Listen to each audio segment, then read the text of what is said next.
Hey guys, You're at 109 right now. so I'm gonna try to retell this story. A minute ago, I was sitting in my living room and I was just going over these images that were in my mind. I had dialogue, I had the scenes, I had everything. It was so clear what this movie was going to be, and now I'm in my bedroom recording this, and I'm going to try to relay those ideas. I'm trying to retell those ideas and also continue the ideas right here as you're listening. So you are listening to a screenplay that I'm working on that just came to me like, all right, here's how it's going to unfold. And I'm going to do my best to, tell it how I just, envisioned it, and tell even more.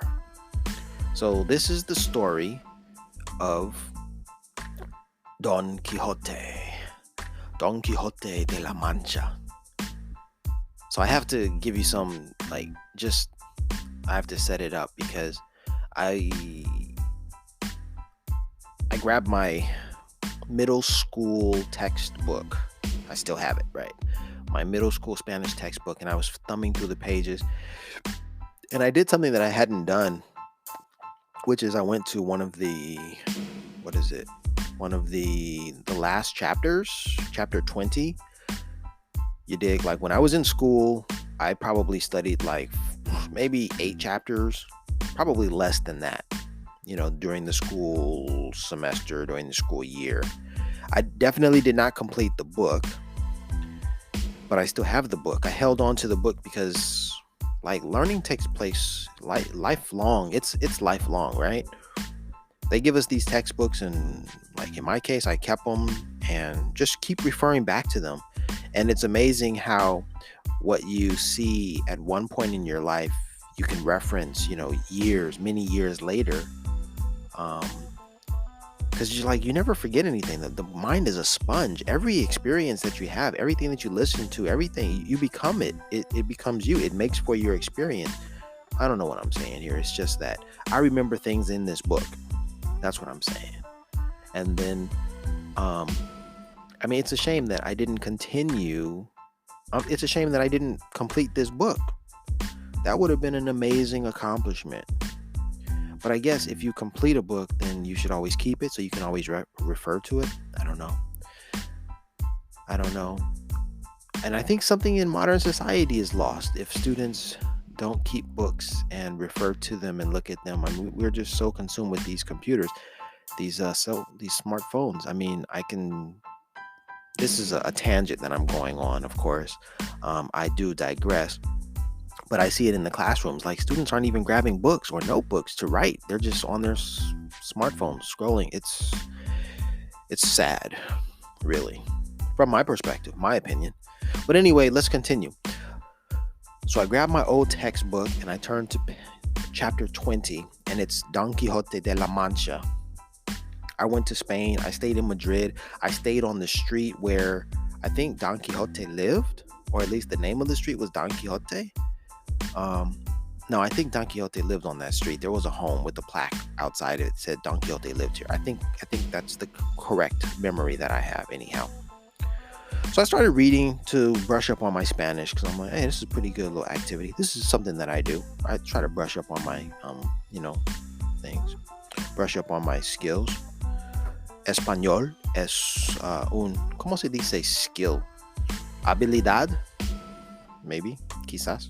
Anyway, so I'm looking through it and I'm picking up, and I'm like, wow, I understand a lot of the Spanish. These questions, they were daunting at one time when I was a kid, but now today I'm like, man, I breeze through all of this, right? It's good. There's progress being made. Cool. I'm still not fluent, I stumble over things to say. I still don't know some rudimentary principles, but it is what it is.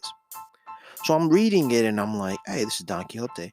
And then I turn a couple of pages. There's some great activities that I want to borrow, that I want to, copy, I want to extract and use in the classroom. I'm a substitute teacher, by the way. And I'm looking at this activity like, yo, I could do that in the classroom for sure. Anyhow, so I'm scrolling through these pages, and then I decide to read. I come across the story. There's a section called Lectura Cultural, cultural lecture, and then it's the story of Don Quixote. And as I'm reading it, I realize that like my life like mirrors, Don Quixote's, in the sense that Don Quixote was in search of adventures. And I can identify with that. I remember when my life was extremely boring and I was a kid and I was searching for an adventure, and I found it when I was younger. But my life certainly, escalated. Like the adventures that I have now, as of today, they're so numerous, but they weren't of like my planning. Certainly in life I desired for these adventures, but I didn't plan to have them per se. Like I've been to 40 countries, but there was a 10-year period during which I could have traveled, but I didn't. And after basically that almost 10 years, almost a decade passed, that I realized, hey, I lost too much time. I really need to step it up a notch and start traveling. That I actually did start traveling. I don't know. And I'm talking about when I lived in Saudi Arabia. I was earning more money. I had the ability to travel to access Europe, Asia, and Africa pretty cheaply. For about $500, you could fly anywhere, which is great, because as I'm looking at the prices of flights from Los Angeles anywhere, $500 won't get you very far. I'm like, geez, man, you gotta pay like $1,000 to leave America. Like, this is ridiculous. And that's kind of how I felt when I was in Korea. I was like, man, to get anywhere, you have to pay like $1,000. I don't want to do that, especially when it costs $1,200 to get back home. So I would often go back home because it was like, if I'm going to spend anything, I might as well go home. Mom and dad were always saying, come home. And I'm like, all right, fine, I'll do that. It was the easiest, laziest thing I could do rather than challenge myself. But I really needed the challenge. Anyhow, really needed the challenge, really needed the adventure. But so I'm reading Don Quixote, and I'm like, dang, this is interesting, because my story is a lot like it. I'm already 7 minutes into this podcast, and I told you I was going to tell a story. I was going to give you my screenplay. I've only got like 23 minutes left, and I haven't even started the screenplay. I'm just giving you, setting the stage or setting the scene for what has led to or precipitated this podcast. And I still haven't even completed. It's 8 minutes in. Jeez. All right. There's so much to say. So many things. Let's see if I can finish it up and then get to the next segment of the story. All right, so I'm looking at the book, at the Spanish book, reading Don Quixote's story, and then I realized, hey, Don Quixote is me, and then Sancho Panza is someone I met on my journeys, a real person. And he probably won't hear this podcast, so I'll just, I'll refer to him and his name. But it's not a good characterization. So, I mean, he'd probably be like, oh, forget you, Larry, for calling me that. I would hope that he would appreciate it. Like, oh, that's nice of you to think of me. But anyway, so I'm thinking of Dr. Saad. Dr. Saad is an interesting man. And given that it's 20 years after the Iraq War, I think it's appropriate, that I bring him, into this, because Dr. Saad is an Iraqi, and he was actually tortured, I guess, during the years of the Iraq War, and he's quite an intriguing person to have, for me to have met, on my life's journey. He's doing fine. He's alive and well, and working in Oman. That's where I met him, in Oman. We were neighbors. But anyway, the reason why I think that Dr. Saad matches the characterization of one Sancho Panza is because Sancho Panza is a short, fat man. Short, fat dude. And I mean, Dr. Saad was, rotund. Not a huge man. No, he's an older gentleman, so he's got a little belly on him. Okay, short, absolutely short by, maybe Western standards. So that characterization actually matches, short and fat.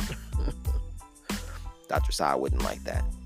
But much respect to Dr. Saad. I just looked at it like, man, this kind of fits the story.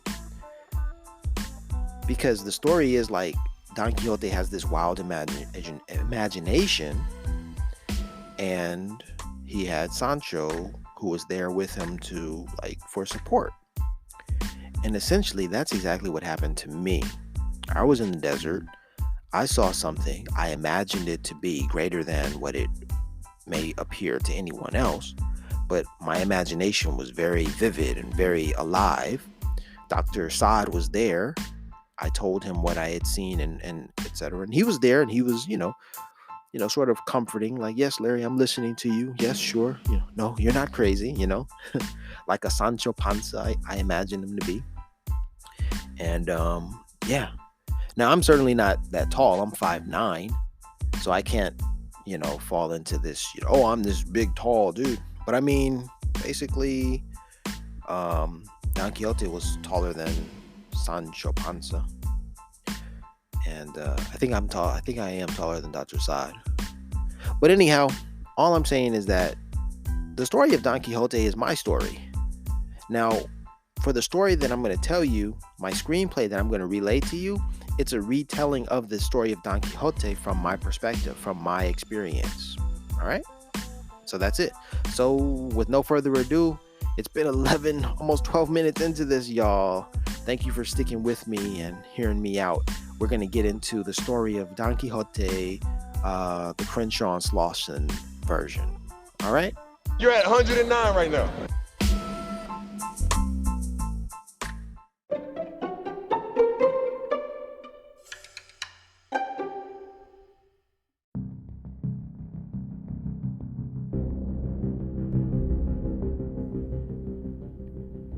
You're at 109 right now. All right, guys, so here we go. So the story of Don Quixote, the Crenshaw and Slauson version. And first we see Crenshaw. The setting is Crenshaw, 2023. The camera is showing you a car's view driving down the street, driving down Crenshaw. We see the Crenshaw and the Slauson street names. Narration. This story, okay, I have to stop already because I had the inspiration. I don't even, I guess I'm nervous, so I can't even tell you I mean, I had the ideas 12 minutes ago when it all just came to me. I guess I just have to relax. Woosah, relax. And then let it flow. So whatever. All right. Okay. Setting, Crenshaw and Slauson, modern day. Narration. The story begins on the mean streets of Crenshaw, here at the famous intersection of Crenshaw and Slauson.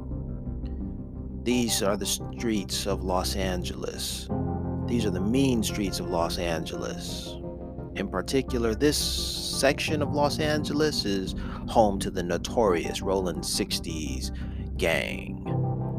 And then you go into the cut to a montage of Los Angeles news reports and, the typical news reports, pictures of gang members, so forth and so forth, Crip gang members from Rolling 60s to visually give you the idea, right? This story, okay, the narration continues. This story is about this street. You see a shot of the sign 60th Street. The story is about one man, and I guess you show the picture of Creed Academy's mural of Nipsey Hussle. One man and his interpretation of events, when I say his interpretation of events, the next image is of the cross at Creed Academy on the side of the building. So first it's Nipsey Hussle, then it's the cross, and then the narration continues. Let's see, one man and his interpretation of events that sprang forth from his imagination. And that's the end of the narration, I suppose. And when I say imagination, then the final shot is of the address at 6109, right? The apartment building next to the Creed Academy. So in the first few shots, we get Nipsey Hussle's image, we get the cross, and we get a shot of the address 6109. That sets the stage for all of the movie, okay? That's what the movie is about. These three things, okay? Then we cut to the narration and the images, I guess, continue from Crenshaw and Los Angeles, from Crenshaw and Slauson. The narration continues. This is my story. I'm Larry, and I was raised away from Crenshaw and Slauson. So now we cut to I guess a drone shot flying from Crenshaw and Slauson over to, where I grew up in Baldwin Hills to get a change of scenery. And then we're getting it goes, all right, we got this little, excuse me, got a message there. All right. So a drone shot from Crenshaw and Slauson over to Baldwin Hills. All right. Then the next thing we get is now I'm speaking in the first person, and I'm saying I'm Larry, and although there's too much history for me to retell, too much history that occurred before my story begins, there's too much for me to retell, so I'm just going to start here and tell you, a little bit about who I am. For starters, I'm Larry and Kathleen's son. Cut to an image of my mom and dad. My mom and dad graduated from UCLA, and they married. Two college-educated Black Americans. All right, this is my description of my mother and father. That continues the narration. My mother and father were two Black American college-educated Black Americans who wanted the best for their children, for their son and daughter. My sister and I were sent to that end, my sister and I were sent to private schools to be educated. Cut to images of private school classrooms, and okay, here's where comic relief comes in. So I guess I would say something like from a very young age, my imagination was already stoked, and I certainly knew how to keep it real. That's what I want to say about my upbringing. My imagination was vivid, but I certainly knew how to keep it real. To that end, there's a scene. This really happened. I was in class in preschool. The teacher asked the class, "So, boys and girls, what are little boys made of?" Because I guess they were going, "What are little boys and girls made of?" And I think she was going along the lines of the nursery rhyme, sugar and spice and everything nice for girls, or whatever. I don't remember all that stuff. So then it goes to, she asks, "So what are little boys made of?" I raise my hand and I say, penises. Little boys have penises. So that's the comic relief, That's me keeping it real and me with my vivid imagination, And then perhaps you can cut to my mom and her commentary about that situation. When I picked up my son that day, they told me what he said in the classroom. Boy, oh boy, I was embarrassed, or I had no idea, something like that. Whatever my mom would say about that. The point being, I was getting a good education. That's the comic relief, but through the costumes and through everything that you see, you're gonna get the sense that I had this good upbringing, I had a good education, the start of a good education in a private school environment. Okay, and then I could say something like, and the biggest challenge for me at that time in my life was getting the big tricycle on the playground. And then you can probably show how that plays out, one kid getting the big tricycle and being like, hey, I'm the coolest kid on the block, you're nothing, riding off and just feeling like, oh, geez, man, he got the big bike. And that is exactly what happened. That's exactly how it went down. Fast forward to the next few years, the narration will go something to the effect, but then at some point my life changed. Cut to a scene where my father maybe is seated at a table with a dim light. It's all silhouette. It's not silhouette, it's all black. Like those okay, imagine Menace to Society, that scene where Kane is being interrogated by the cops, and the cop is played by Bill Duke, and there's like one light, everything else is black, you only see his face, whatever. All right, that sort of scene. My dad is sitting at the table and he's telling my young self and my sister, wait a minute, I'm actually getting ahead of myself, because I guess at that point my dad would just have to say, all right guys, there's going to be some changes coming in the future. That's all that he says, I suppose. And then the narration goes, and thereafter and so began the interruption of my private school education. Up until that point, everything was going smoothly for me. This is narration. And then cut to, I'm getting prepared to go to school, to go to a new school. It's a public school now. I'm combing my hair in the mirror in my bathroom, and I'm crying because my whole world has been disrupted. I'm no longer gonna be around my friends, and I have to adjust to a new environment. And on top of that, my sister is still going to that same private school. I'm not. So I'm crying. My mom is like trying to console me, and my dad's like, why is he crying? And my mom's like, well, he doesn't want to go to the new school. And my dad's like, well, he's going. There's nothing, there's no ifs, ands, or buts about it. He's going, that harshness. And I'm just sitting there like, what the fuck is happening, man?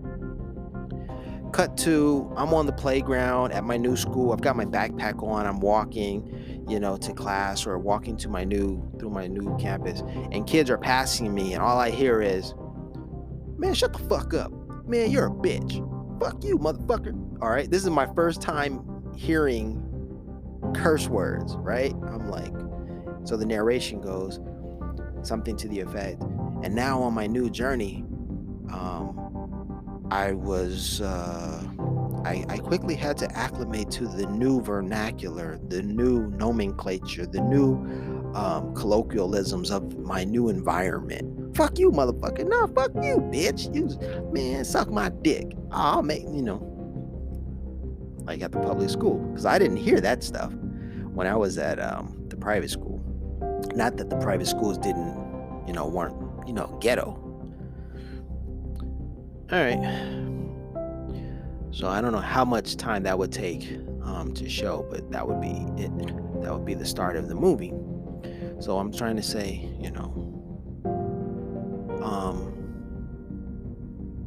So what happens after that? School was school, life was life. The years passed, and I guess the real story is I went back to the private school. So, what, 3 years later? Because I was there fourth, fifth, and sixth grade. I went back seventh and eighth. Okay, so now to create continuity, we show my dad under that same light, okay, and then my sister and I sitting at a table, and my dad says, "Okay, things have changed now, son. You can go back to the private school." And I'm sitting at the table like, "Yes!" All right. And my sister, who's been at that private school all along, she has her little, well, whatever, sort of whatever look or how whatever.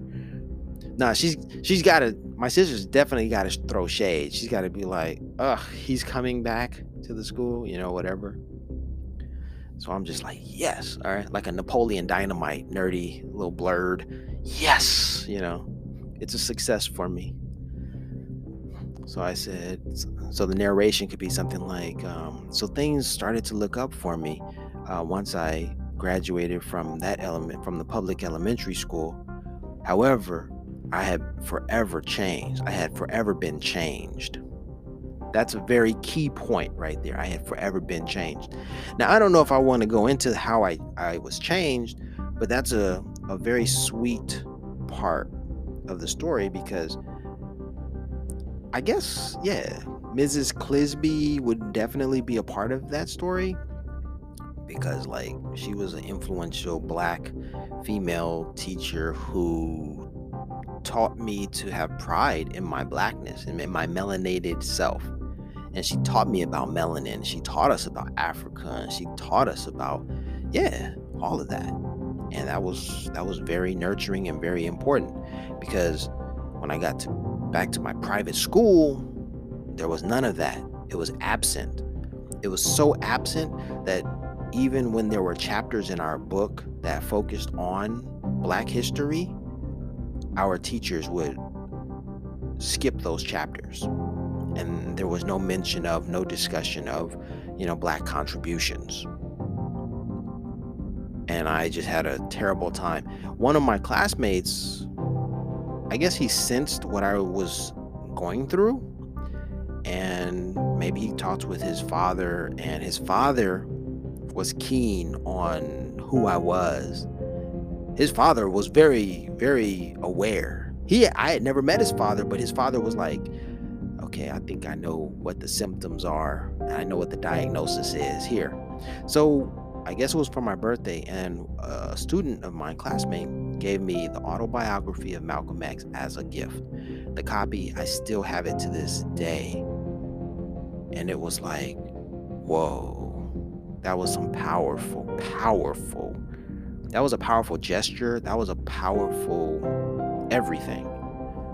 And that happened when I was at the private school, because the experience was so different from what I was getting at the public school. And oh yeah, it just didn't compare. I was very much lacking that real nurturing, that nurturing knowledge of self, knowledge of history, of so much was lacking. All right, so that's pretty much covers like my upbringing. And then in order to get me to the real meat and bones of the story, to pick up the Don Quixote aspects, I guess it's going to be like in the next few years, the narration will go in the next few years. I studied and, experienced some successes, and my world hadn't really shifted or changed much. I had a persistent, I had the belief that opportunity simply awaited me, or jobs and experiences simply awaited me, and it was just a matter of completing my education before I would be free to mold and shape my own life. But when I became an adult, I found it more difficult than ever to do what I thought was the simplest of things, which is find a job, earn a living, and grow a family. Yep. And so the life of Don Quixote within me grew out of the adventures that I discovered I had to take in order to discover my American dream. So that would be part of the narration, all of that I just stated, and then cut to, again, continued narration. In 2007, I left America in search of a job, and this is kind of a Karate Kid story. Remember Taraji P. Henson and Jaden Smith? They had to leave America. They had to go to China to find some semblance of a life worth living because there were no opportunities in America. That's my story. So I had to go to South Korea. So I picked up and I moved to Korea. There are so many details about why Korea that I can't really, get into. So just have to gloss over this. Like a lot of details will be missed, just by telling the story. But that should cover my formal education until, all of my education. By formal, is it formal or former? I think it's formal education. Because formal education, I think, is like 13 years, 12 or 13 years, like 12 years plus kindergarten. But then it also includes higher education for, in my case, not 4 years, but 7 years of university. So we're just going to gloss over all of that stuff and then get to, I had to move to Korea in order to realize my American dream. I guess that's how you tell the story, with some narration and then some visual aspects to go with it, some visual aspects to boot. All right. So I got to figure out the next adventures and keep with the Don Quixote theme and explain it. So here we go.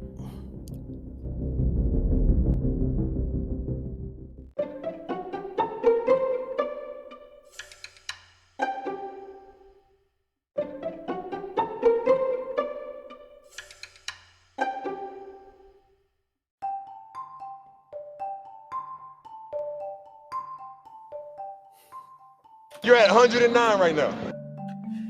Pero, Don Quixote, noble caballero y fiel compañero, vuestra merced está loco.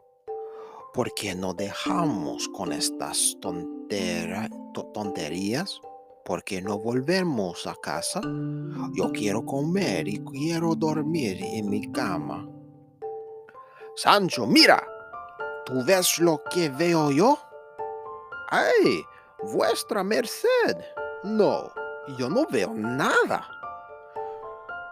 ¿No ves aquellos gigantes que vienen hacia nosotros? Nos van a atacar. Don Quixote, no son gigantes, son simples molinos de viento. Don Quixote, ¿a dónde va vuestra merced? I just did my best at reading these images, these cartoons of Don Quixote. Let me get back into my story, but I guess I have to just skip from my formal education to living in Korea. A lot of time passed, but the point is, the Don Quixote adventure begins with Korea. And so, our protagonist finds himself in Korea. This is not narration, this is just the story. Whereby, peculiarly, incidents would occur that made him wonder about the circumstances. Hey, and then the scene is our protagonist meets the first person, his first friend in Korea. Hey, how's it going there? Hey, nice to meet you. Where are you from? Oh, I'm from New Zealand. Oh, wow, very cool. Where's that? It's near Australia. You never found us on the map. Sorry, man. I'm not too good at geography. Oh, it's no problem. Yeah, it's near Australia. Oh, that's cool, man. How old are you? Oh, I'm 27. Hey, me too, man. When's your birthday? Ah, 10/9, October 9th. You're at 109 right now. Oh, man, that's cool. Me too. I was born on the same day. What? No way. Ah. It's a pretty lame scene if you ask me, but got to figure out a way to put it in there, you know. All right. So our protagonist continues to live and work in Korea, whereby he gains international experience, but discovers that he's going to need to stay longer than just 1 year. And so I guess we see the portrayal of me in Korea, maybe looking at my bank account, looking at life in Korea and being like, yeah, I guess I can do this again. And then I guess there's the years pass by. 2007, 2008, 9, 10, 11, 12, 13, 14, 15, and then 16. So all of those years pass by, and we see that happen in a matter of seconds as the years go by. And then finally, I'm like, well, I've got a new adventure ahead of me. So along with the theme of adventure, I guess there's another adventure ahead of me. I guess the narration would be, I thought my adventure would begin in Korea, but because I didn't have enough money, I could not explore the world like I imagined I would. With a new job in a new country, a higher salary, and a centrally located, whereby I could reach Europe, Asia, and Africa rather cheaply, I would be in a greater position to live out these adventures that I forewent over the past decade. So all of that would be narration, basically.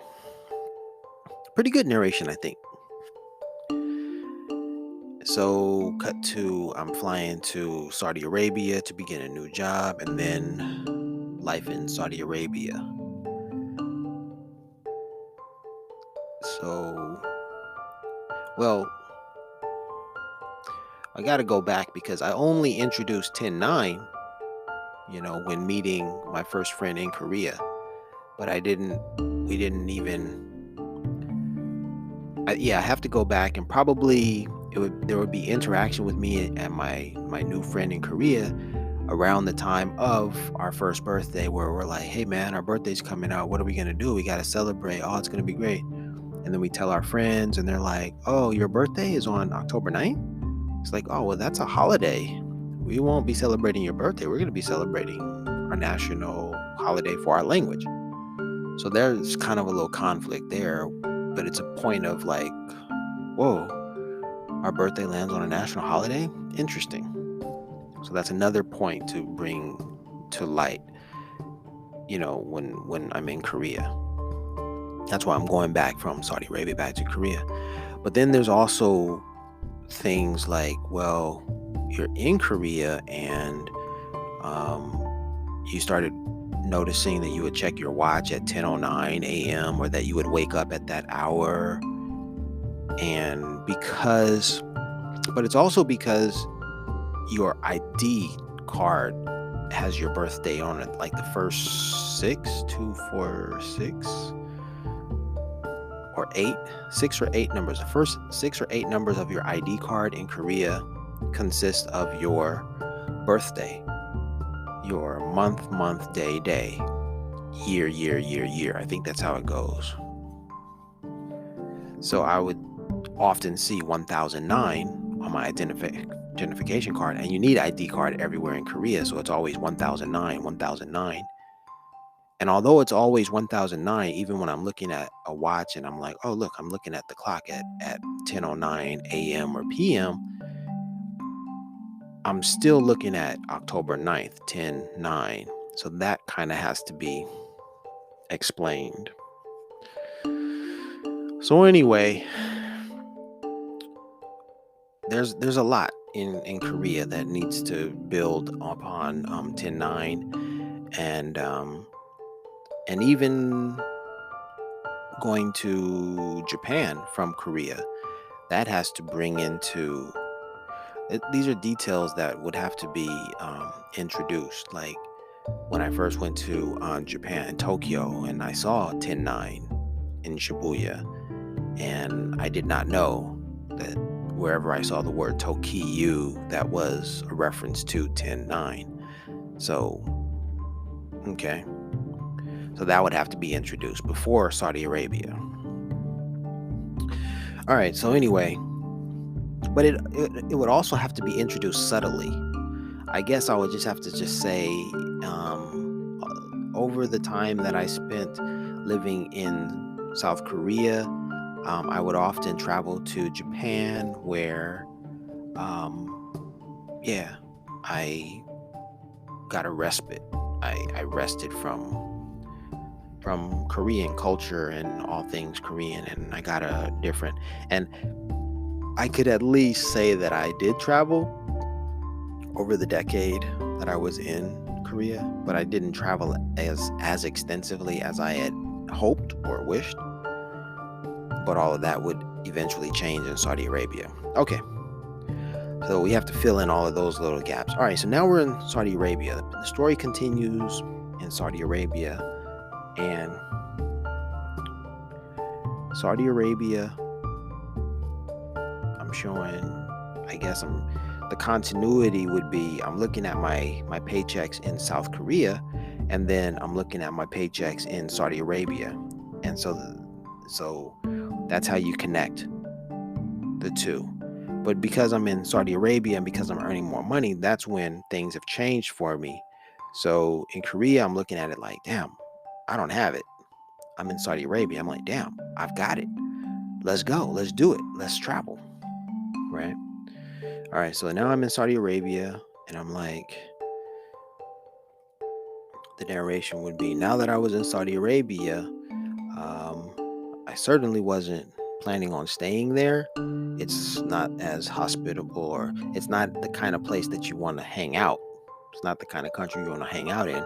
And so during my vacation time, whenever that arose, I was on my way out of the country. And then there could be a scene at work. All right, guys, we have a 3-day weekend coming up. So, or maybe a 4-day weekend, because it was, Saturday, Sunday, but Monday. Yeah, I guess it was a 3-day weekend. Yeah, we've got a 3-day weekend coming up. So, guys have any plans? Maybe some guys, oh yeah, we're going to skip out, head to Bahrain. That's just the country next door. And then I quietly am devising a plan to fly to Turkey. And I watch videos on YouTube. So this is all being shown. I'm watching a 48 hour video about Turkey. So the weekend begins, and I'm like, man, I could do Turkey in 24 or 48 hours. And I've got 72 hours to kill. Yeah, I could do this. So I rush off to the airport, and I fly away to Turkey, and I have my first country adventure. And all of that can be just showed very quickly. Well, now I've got the money. Where am I off to? Hey, we got a 3-day weekend coming up. All right. And now I'm off to the airport. I'm flying. I'm in Turkey. I'm looking around. Wow, I'm there and back. And then, so this whole scene is the whole scene begins with me looking at my paycheck. Around the time let's say I'm in an office, I'm in a lunch room with my colleagues. I check my paycheck, money is there, and someone announces, "Hey, did you know that we have a 3-day weekend?" And some of my colleagues are saying, "Oh, we're going to skip to the country next door, across the border." And I'm looking at my phone like, I'm going to Turkey. I don't know what these guys are talking about. And the narration could be, now that I was in Saudi Arabia, I had more money and I had access to other countries, so I took advantage of that opportunity. That's all I have to say. And you see all of that, take place around that narration. And you see me cut to, me in Turkey and whatnot. And then I fly back to Saudi Arabia to begin work. And I see those same colleagues who I was in that lunchroom with talking about work. And they're like, "Wow, man, we had a pretty good weekend, eh?" And they asked me, or they said, or maybe they just said that, "Hey, it was a pretty good weekend, man. Nice. It's nice to have a nice break sometimes, right?" And I don't even tell them where I've been. I'm just like, "Yeah, that's true." And I've got those memories of, of traveling so far in such a short period of time. All right. So we got that little scene set up and moving on. And then I guess I continued by saying there was more travel ahead of me. There was more travel to come. And then I guess there's a montage of me in Ethiopia, Qatar, Bahrain, the UAE,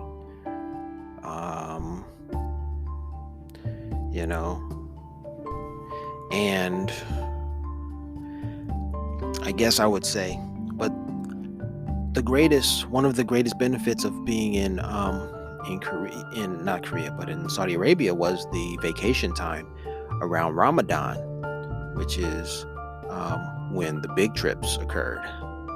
Sure, I could take weekend trips, short weekend trips, and then I would show that, but then I would say, but it was during the longer breaks that I would travel farther.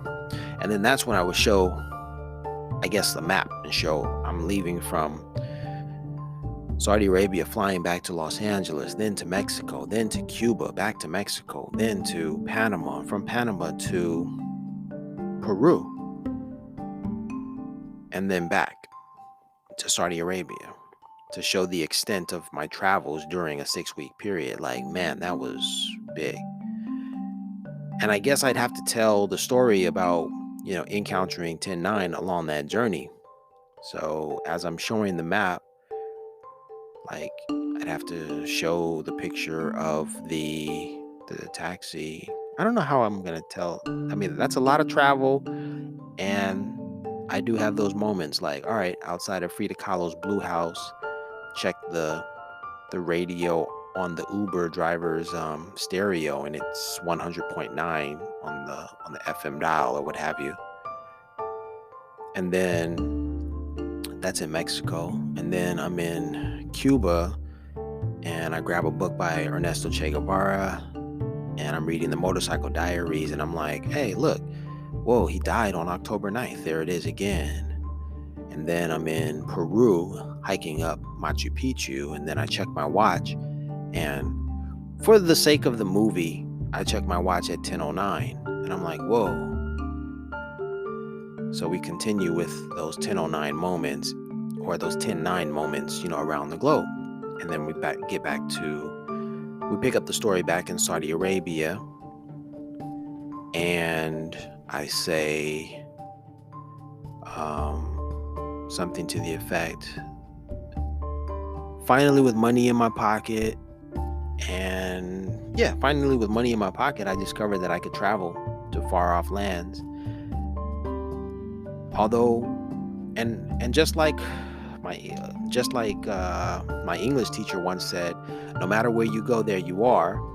No matter where I went, there I still found 10-9.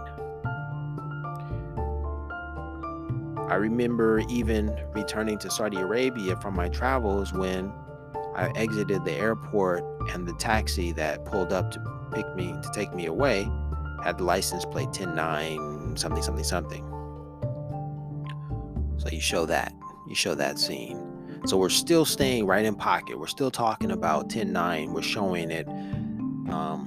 Yeah. And then we have to get into Don Quixote. Got to get back to Don Quixote, like this imagination. Well, the imagination comes later, because it is the telling, it is the interpretation of the events that requires the imagination that, like Don Quixote, Don Quixote used, right? So it requires the use of that imagination. So that's what we have to, show and call forth. So, but all of these adventures and traveling, yeah, that's sort of the Don Quixote part, the adventure part. But it's really the imagination, the imagining of something that may or may not be there, that will help tell the story. All right. And yes, then once we finally get to Oman, which is the next country, then that's going to call into the story Dr. Saad, as the Sancho Pancha character. And I guess the parallel with Don Quixote will continue from that point. All right.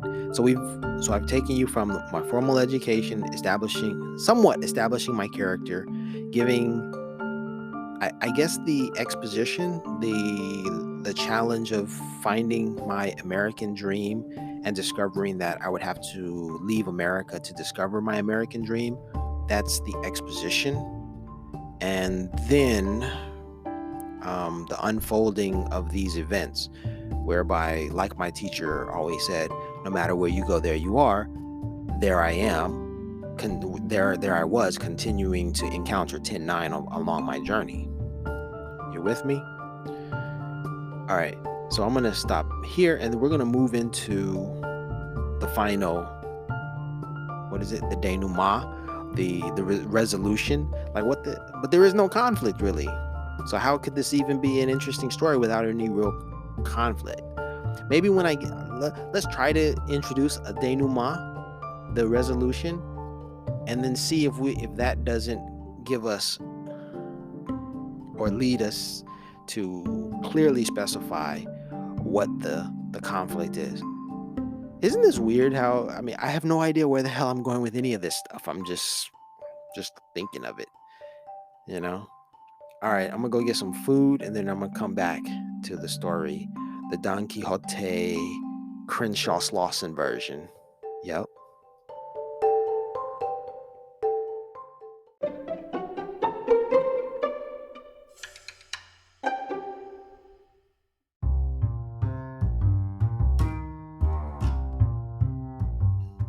And we're back. You're at 109 right now. So, the Saudi Arabia experience is punctuated by travel. 17 countries in 2017.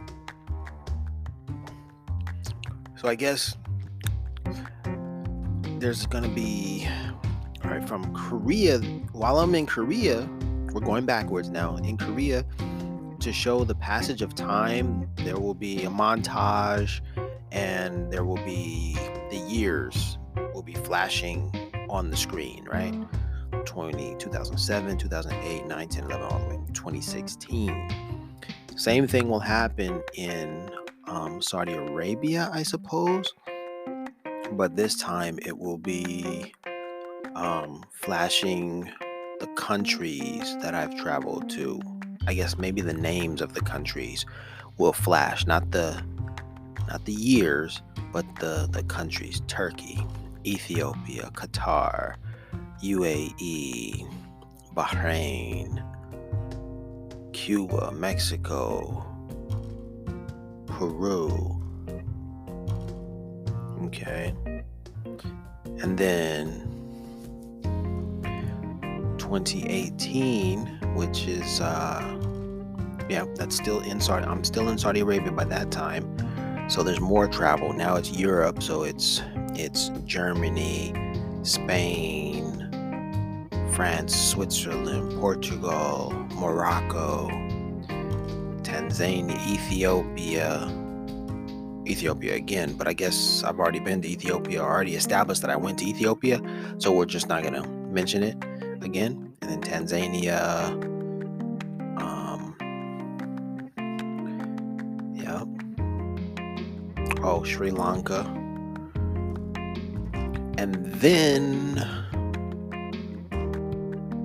we pick up the story in Costa Rica. And this is where we tell a little bit more of the story. Okay, so at some point I left Saudi Arabia, but I guess I'm not going to tell that part, or maybe I need to, I don't know. Because I can't just can't just, cut to a scene in Costa Rica. I've got to explain to them, well, Saudi Arabia, yeah, I definitely have to explain to them, well, Saudi Arabia has been good. I traveled to so many countries while I lived in Saudi Arabia. This is the narration, by the way. Traveled to so many countries while I was in Saudi Arabia. It was excellent. And now I'm on to the next chapter of my life. And what that entails, I don't know, but I'm ready for the challenge. But the lesson is, my American dream I've found my American dream abroad, outside of America. I've lived a very fulfilled life away from America. That's the story, right? So that's the story. So I'm leaving, so I have to wrap up the Saudi Arabia tour. I'm like, okay, I'm out of Saudi Arabia. I'm leaving. I'm done. This is over with. Let's move on. Cut to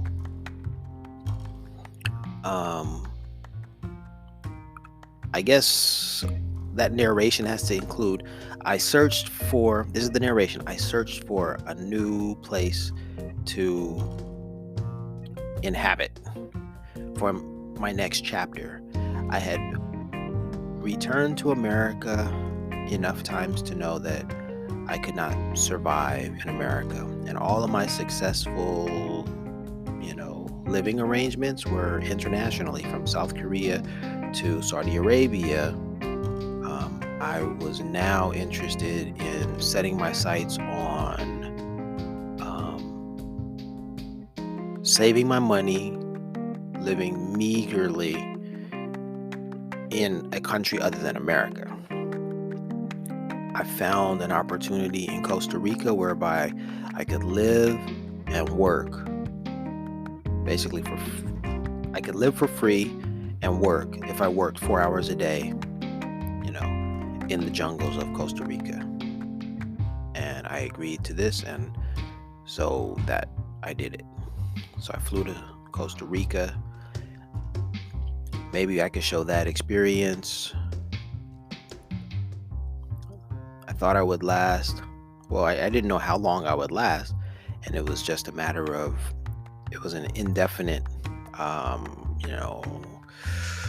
hiatus, sabbatical. It was an indefinite period of time, and I was just trying to survive on as little as possible. And I lasted for 3 weeks in the jungles of Costa Rica. That's the narration. From there, I decided to leave from there to travel to Colombia via Panama.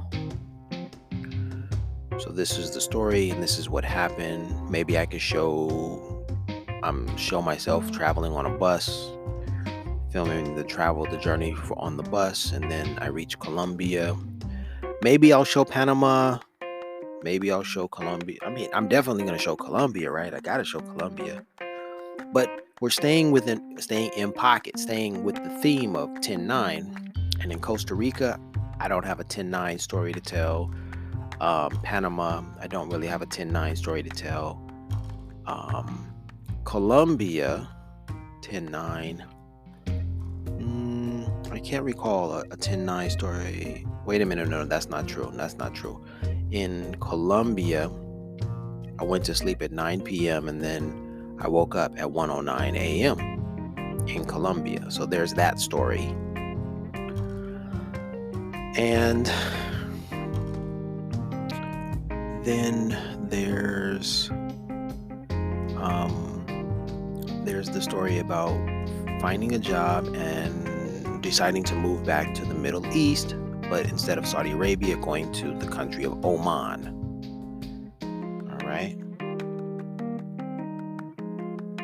And so that's the next step, the next chapter.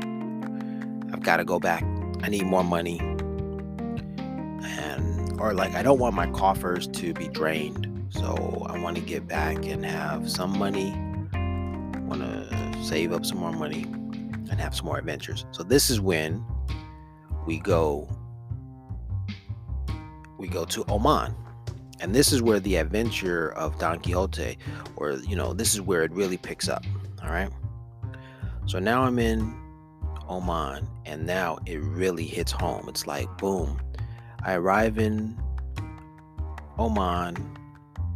The first night I sleep at a hotel. The next day I go to sign my work contract. I'm in the desert. It's hot. There's a car parked outside the office. As I approach the office, I notate, oh look, there's 109 right there. But then I also have to talk about how I was feeling.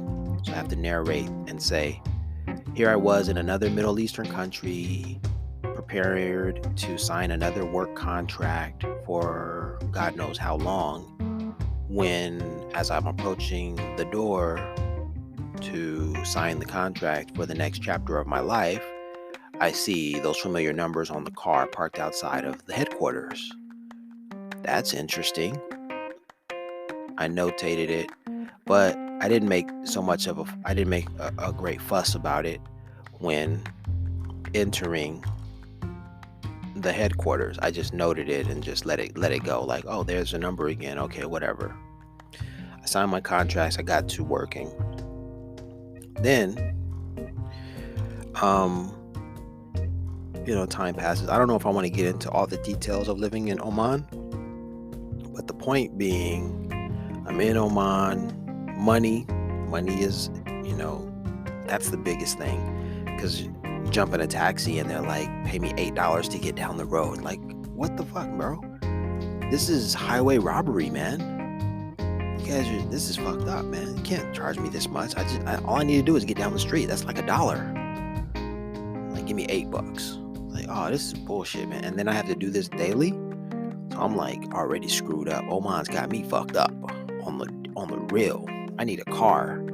I need a home, because they basically wanted me to live in the hotel, which was across the street from my job, so I didn't need to walk anywhere. But when it came to getting food, like, how was that supposed to work out? Because I need to go grocery shopping, and the grocery store is down the road, and these taxi drivers are like, pay me $8 to get you down the road. I'm like, man, this is some bullshit, because you don't want to walk. It's dangerous. They don't have sidewalks out there in that city. Yes, in Oman, in the capital, yes, they do, but not where I was living. There were no sidewalks. And it was hella far. It's probably like 5 miles. Like, how the hell are you gonna walk 5 miles to the store, get your stuff, and then carry your groceries 5 miles back? It's like, man, just bump that. I need a car. And then the administrators at my new job could care less about me driving. It's like, just get the fuck out of here, dude. We don't care. So what, man? Just do what everyone else does. Just live across the street from your job. All you have to do is walk across the street. And by street, I mean like full on highway. It was probably like maybe a 4-lane, maybe a 2-lane highway. It was more likely a 2-lane highway. It might have been 4, but it was 2 lanes that I recall. Yeah, but shit could have been dangerous, man. But they were like, just walk across the street. There's food at the school, so you can eat your lunch, breakfast. Good luck with that. Yeah, it was just all bad, because I needed independence, and they weren't there to support an independent worker. They were there to house a worker at a location close to the school, and then tell them, eat the food that we have for you and shut up, and we'll pay you. And I was like, nah, man, I need to do a little bit more than that, because I'm an adventurous spirit. Like, I was there for like 7 months, and within the first couple of weeks, I had already, I think I rented a car. Now, let's say within the first month or two, I had rented a car and I drove the car to like this far off fort, this ancient historic fort. And that was a big deal. Like some people that there were like colleagues of mine who had lived in the country for several years who had never been to that location. And I'm like, come on, people, get with the program. Like, why are you here? You're just here to collect these checks? And that's it? Like, no, life is about adventure. You got to go and see these things. You got to absorb the culture and learn about the place where you are. It's not just about these dollars. These dollars mean nothing. That was my thing. So I'm searching for adventure in Oman, just like Don Quixote. All right. And then the adventure arrives. So what happens is the story goes, I'm working, and work is just slightly rewarding. I'm getting my checks. The students are pretty chill. And then I go and what do I do? Then I get the news of Nipsey Hussle's murder in the desert. And then that's when the story really unfolds. I wake up that morning, I check my phone, and I'm like, I guess the narration is, I woke up one morning to check my phone, which was the only way that I had access to the internet and communication with my network of friends around the globe. And when I saw that Nipsey Hussle's picture filled my Instagram feed, I began to wonder what the heck happened. And I finally got confirmation when I found the caption on one of his pictures that read, "Prayers up for Nipsey. He was a really good dude." And the realization that he had died settled in. So there I am in Oman, and someone I had never met, but someone I was familiar with, has his death affected me. So there I was, some tears came to my eye, and but I still had to get up to go to work, so I jump up to get dressed.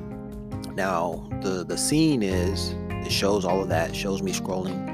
You're getting a shot of me scrolling through Instagram, tears coming to my eyes, discovering Nipsey Hussle's murder, and then I jump up and I get dressed and everything for work. So it occurred on a Sunday, so I'm getting ready to go to work on a Monday. But the work week started on Sunday, all right? So I'm already one day into the work week. That's a minor detail, or maybe a major detail. I can't really determine that at this point. Just something to notate. So get dressed, I leave my apartment, my home. No, not an apartment, my home, all right? Like a 3-bedroom home, upstairs and downstairs, roof access, and I was living out of one room. But those are all details. Again, who knows if those details are necessary or not, whatever. Because I can retell it, I can show that I lived in a beautiful, home in Oman, like, dang, I had all of this to myself, whatever. That wouldn't be accurate, but whatever.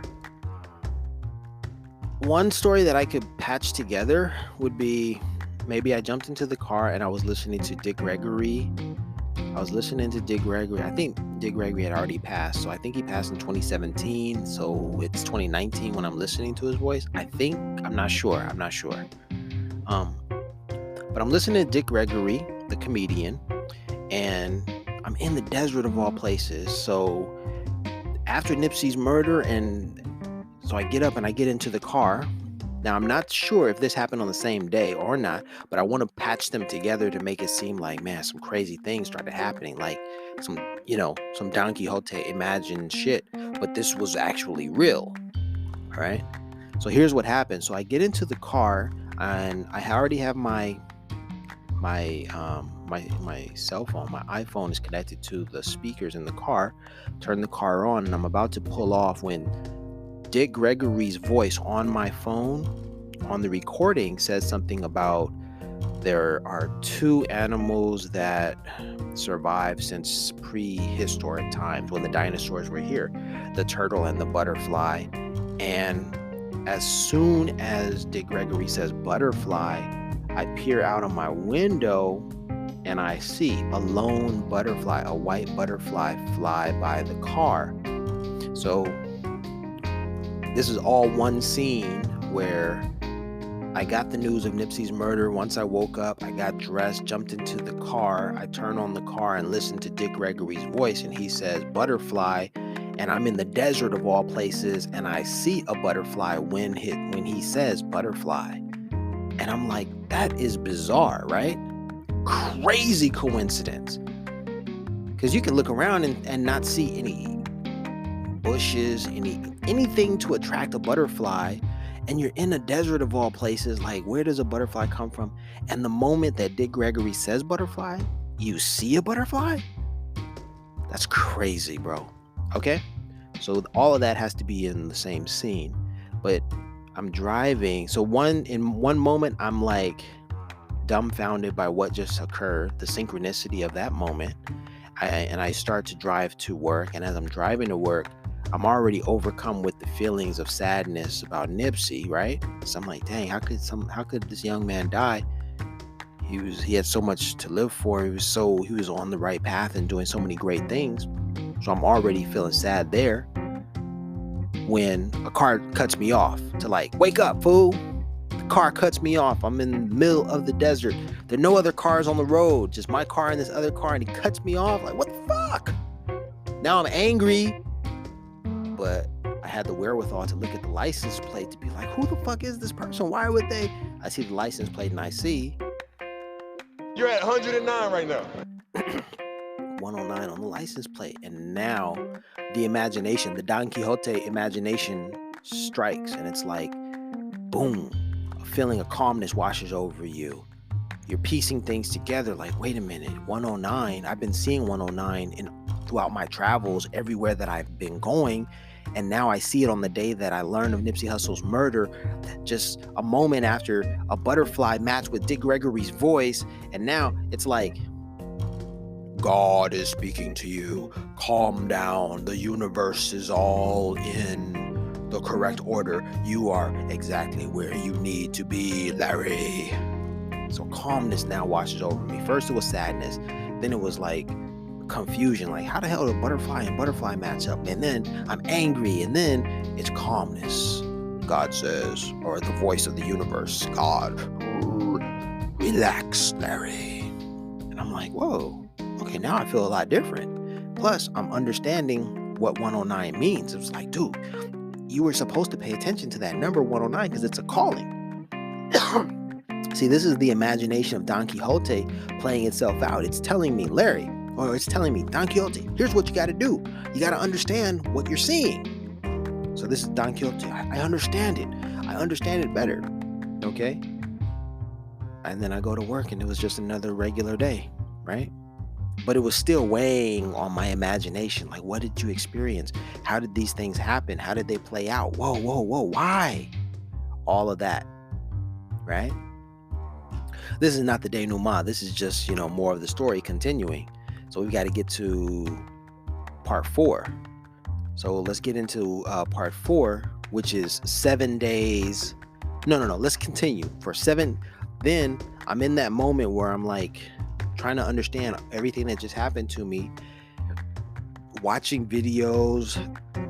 The conflict comes when I guess you introduce my you have to introduce my my neighbor, Dr. Saad, who comes to my door because I've been watching these videos about Nipsey Hussle and trying to understand the story. And I was talking to Herbert, my former colleague who was in another country, and we're trying to solve the mystery of who killed Nipsey Hussle in Oman. Or we're just talking back and forth. What do you think happened? This happened. He was this, he was that. And then I'm also trying to write a poem because I've been inspired. Like, I got to write a story and I got to tell. I understand what Nipsey, meant, and I see it from a different perspective because I'm not in America. If I were in America, maybe I wouldn't see it the way that I see it, but I understand and see it differently, especially because of my travels.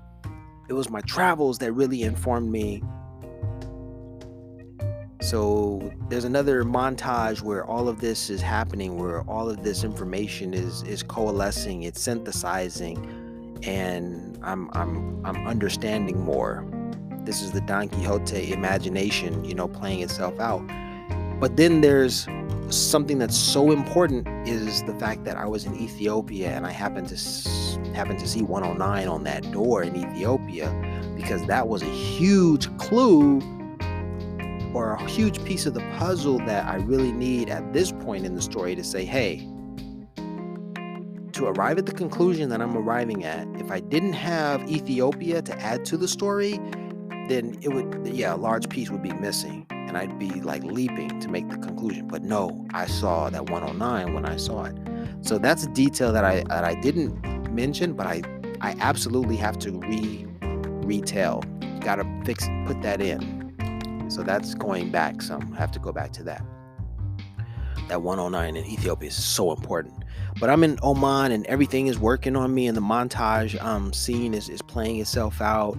And I'm writing a poem, I'm writing lyrics, I'm trying to make it a rap, I'm talking to Herbert, and all of this is happening over the course of 7 days. And then 7 days later, that's when I see the cross in the sky, right? So there, when I see the cross in the sky, Don Quixote Crenshaw and Slauson edition continues, because now everything has solidified. I'm actually seeing something, right? Like Don Quixote, I see something, but now to me it means something so much more. And then we introduce Sancho Panza? How come I don't know this dude's name?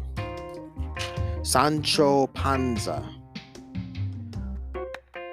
who is Dr. Sod.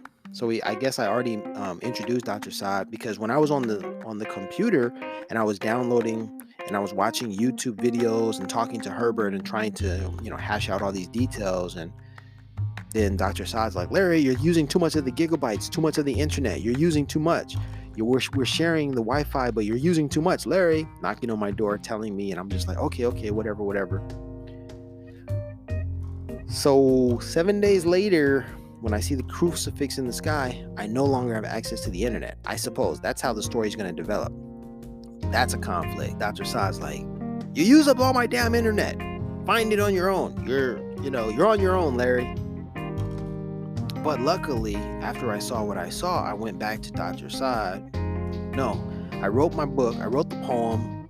I printed the poem in Sri Lanka, and like a month later, I got that copy back, and I shared the story with Dr. Sod.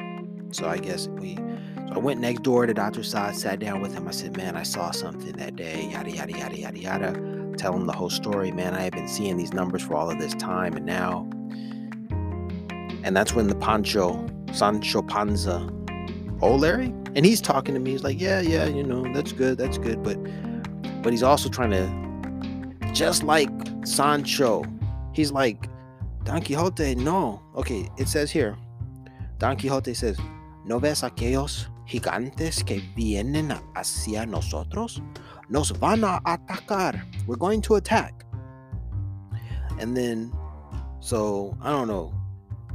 We see there big coming for us or something. I don't know exactly what that says here, the correct translation. But Sancho Panza says, Don Quixote, no son gigantes, son simples molinos de viento. He says, I don't see these big monsters or whatever. These are just simple windmills. He says, Don Quixote, ¿a dónde va vuestra merced? I don't know exactly what that means, but he's like, where are you going? Right? So in that moment, after I've seen the cross, the crucifix in the sky, I'm talking to Dr. Sod, and he's like, Larry, I was a air traffic controller, and those lines were just created by airplanes. But my conviction and my passion tells me, no, Dr. Sod, those weren't lines created by airplanes, because airplanes don't even fly overhead. And if you're telling me that on this particular day, which was 7 days after Nipsey Hussle's murder, that those airplanes just happened to fly overhead in that particular formation so that they created two perpendicular lines in the sky, that by anyone in the area could have seen it, and plus I took a photo of it, so I have photo evidence. You're telling me that that 2 airplanes flew overhead to form that on that particular day? And I'm like, no, I'm telling you, Dr. Saad, this is something bigger than just some lines created by airplanes. And the fact is, airplanes don't fly overhead often enough to make those lines. And why would they, all of that is baked into that. So just as Don Quixote says, no, I see something in those windmills, and Sancho Panza says, no, those are just windmills, right? That's my story. That's what exactly happened to me. All right, we're gonna keep it going for the last part. I guess it'll be the denouement, because all of that was just additional detail. So hold on tight, y'all.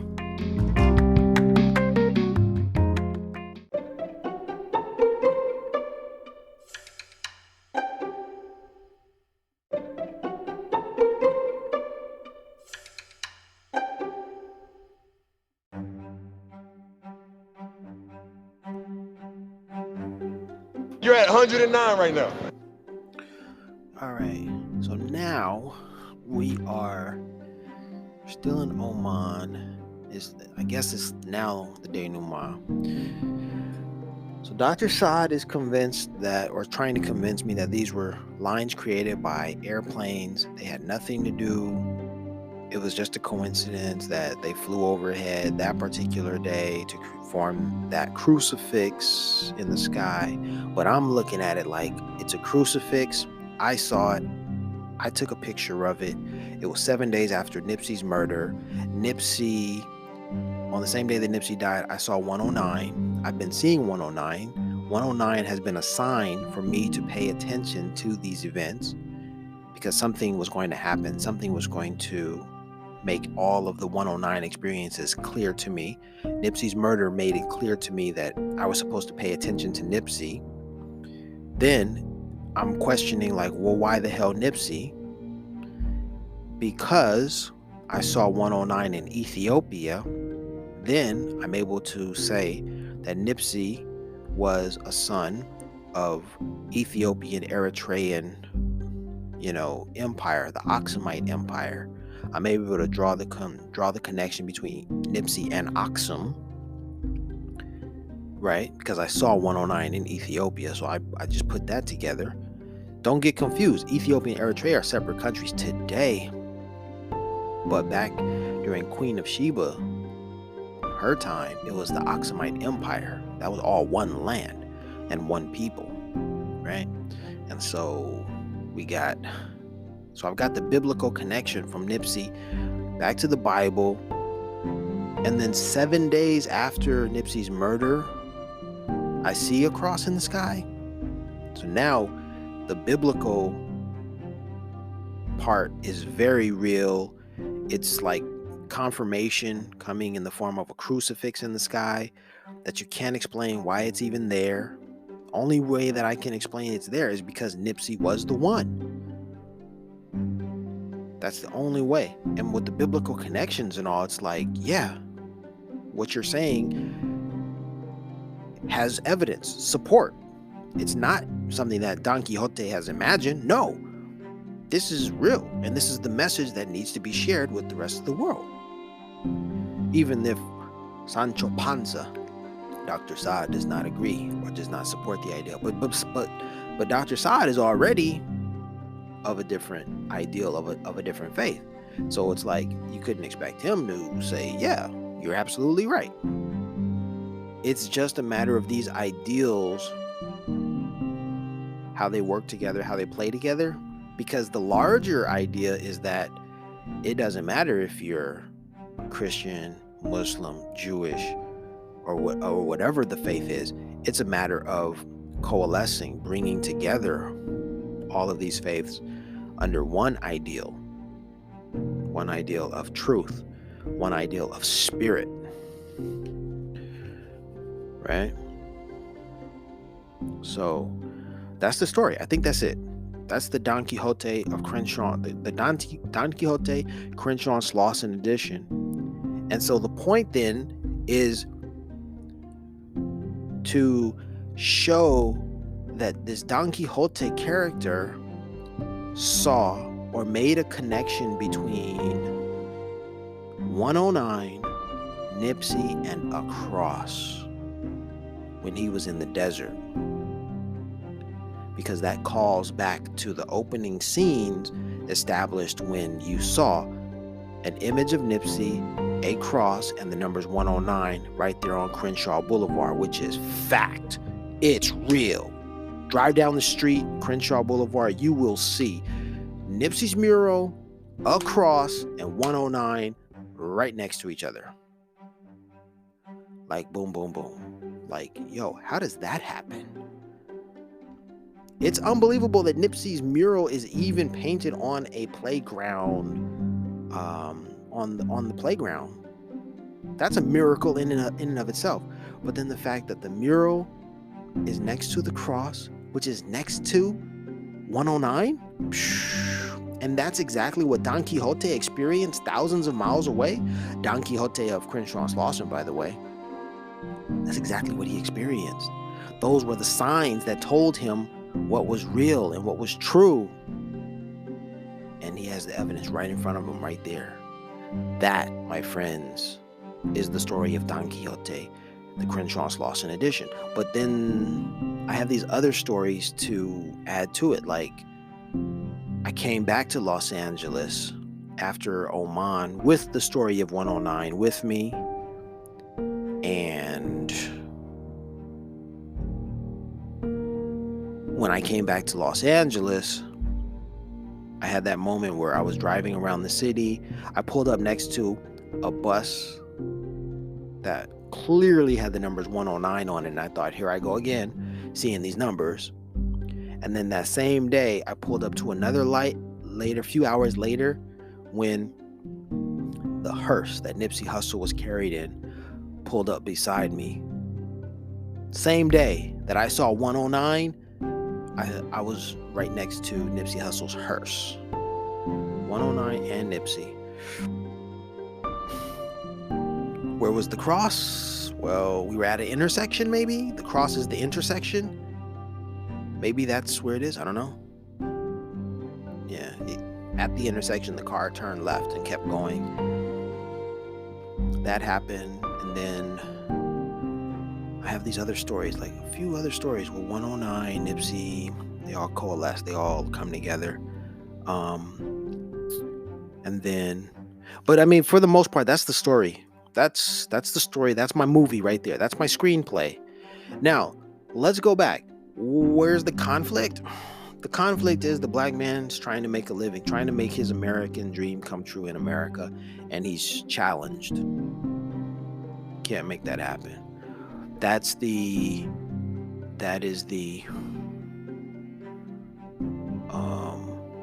what is it? Exposition. That's the conflict in the story. And then he travels so far away to make it happen, and then all of his, nothing works out. Everything that happens to him, I think the idea then is everything that happens to him is more so fate. And it's not so much that he has a plan for what is going to happen, but it's more or less what happens to him that he accepts. You know, life is less about, you know, what is it? What did they say? Life is less. Life is more to do how we deal with change. I was just watching a movie on Hulu or Netflix, and they said that, and I'm trying to figure out which show was it? Was it? I think it was the Godfather of Harlem, starring Forrest Whitaker, that I was watching, and then the characters said something to that effect. Life is not about what you do, but more or less what happens to you and how you affect or how you deal with change. I think that's what it was, or something like that. And that's largely what the story is about. It's about a man and change and how he deals with it. But yeah, it also has to do with Don Quixote. And then if ever he feels optimistic about what happens to him, even though like a lot of shitty stuff happens to him, that's where the part of the story sort of resembles Candide. Because Candide, by Voltaire is the story of this is the best of all possible worlds. So no matter what shit happens to someone, they doggedly hold on to the belief that this is the best of all possible worlds. Kind of like being in America when things are happening to you and your community, but you're like, but this is still the greatest nation in the world. And you just hold on to that belief. Kind of like that. So that's the story. That's my story, and I'm sticking to it. Now, that's the screenplay. That's what it's all about. That's how I tell the story. That's the foundation of my story, and it needs to be turned into a movie. So if you're listening and you want to turn this into a movie and you write the screenplay, you by all means do not have the rights to the story. But if you listen to this, maybe you're gonna glean something from it and then steal my shit. Which all I can say is you're an ass for doing that, an asshole. But yeah, I want to see this turned into a movie. I would love for this story to resonate with millions of people around the globe, like Paulo Coelho's The Alchemist. Something like that. That'd be cool. I don't know, but that's my story. There's a book to it. Go buy the book at www.ic109.store. Yep. I guess that's it. You're at 109 right now.